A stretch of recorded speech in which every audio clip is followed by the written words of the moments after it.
You might think of vanilla as basic. The word is even used to mean boring, average, or basic. Why do we have to go all vanilla on this song? See, what we need is my chocolate thunder.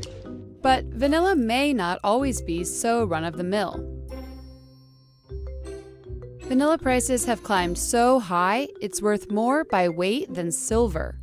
And that high price tag could be bad news for lovers of ice cream, yogurt, chocolate, and even perfumes. One reason vanilla has gotten so expensive is it's hard to grow. Vanilla vines take 2 to 4 years to fully mature, and their flowers only bloom for 1 day of the year. In order for the plants to produce beans, they have to be pollinated that day. In most places where vanilla is grown, it isn't a native plant, and there aren't bugs or birds capable of pollinating the flowers. Vanilla is native to Mexico, but deforestation there has greatly reduced its natural habitat.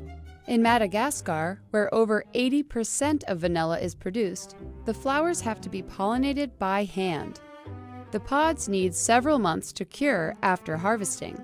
The whole process is time-consuming and labor-intensive. But the record high price of vanilla also has to do with changes in the vanilla market. In the 1980s, cheaper artificial vanilla overtook the market. Vanilla farmers cut back production because they weren't making enough money. But around 2011, demand for real vanilla rose again. Big companies were joining the all-natural trend, pledging to eliminate artificial flavorings from their products. But it's taken a while for the vanilla farmers to get back in the game, and they don't all want to. Growing vanilla is a stressful and volatile business. Because there is such high demand, vanilla beans are a target for theft. After working hard to cultivate their crops, some farmers have their beans stolen. As the stolen beans move up the supply chain, they get mixed in with legally purchased beans, making it difficult for buyers to know which are which. To prevent theft, farmers pick the beans before they're ripe, and unripe beans means lower quality vanilla.